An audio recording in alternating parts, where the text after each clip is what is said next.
Hi there, my name is Steele Leonard. I'm an undergrad student at the University of Pittsburgh, double majoring in biology and psychology. I'm an avid singer involved in multiple a cappella groups on campus, and I am a transgender activist. I was the president of my high school's Gender and Sexualities Alliance Club for 2 years, and have taken on as many public speaking opportunities as I could, as it's my goal to help normalize different aspects of the queer community. Which brings me to why I'm making this video. This week, November 13th to November 19th, 2021, is Transgender Awareness Week. It's an opportunity to openly talk about being transgender topics, issues, solutions, resources, and so much more. As we continue to have these conversations, we give ourselves the opportunity to dismantle our own biases and normalize the idea of queerness. The hope is that as we foster a more educated and inclusive environment, genderqueer people will feel empowered to embrace their own identity, while everybody will feel empowered by their allyship. While that sounds amazing, and it is, unfortunately, it's not that perfect. The struggle is that, simply put, you don't know what you don't know. Queerness, a lot of the time, is invisible. Even now, we're still suffering the side effects of the silencing of queer people for years, and you can't have a conversation with a silenced partner. It takes an active listener, an engaged researcher, to truly educate yourself on the deeper aspects of the queer community. Sure, you can coast on 2 thumbs up and lines like, "It's cool with me," but what would you do if someone you loved came out as queer? What if your friend, your colleague, or even your child came out as transgender? Would you know what to say? What about respecting their pronouns, or learning about gender dysphoria and euphoria, or gender identity versus gender expression? You don't know what you don't know. When I came out as transgender, what I found was that while I may be going on a journey of understanding and embracing myself, my friends and family are going on a journey as well.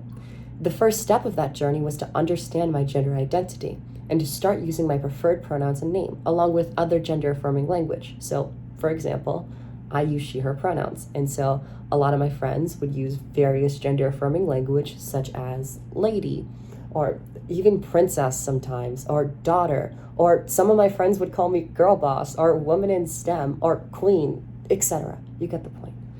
The big idea is that those around me are taking it upon themselves to make a conscious, legitimate effort to use gender-affirming language so that eventually it becomes second nature.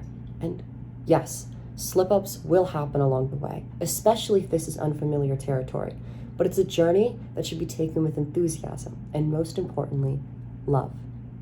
As tumultuous as a gender crisis can be, I still got the opportunity to see my friends and family go from just learning about my gender identity to mastering the art of gender affirmation. Without fail, the times in which I feel the most like myself are when loved ones have taken the pieces I've given them of my gender identity and were truly able to see me for who I am. And I'm unbelievably grateful for the unrelenting effort they've put into understanding my gender identity. I want to end with one last word of advice. An ally of a transgender person, in its purest form, has no expectations, whereas the trans person coming out does not owe the world a perfect or a full transition. Not all transgender people start hormones. Some don't even use a different preferred name.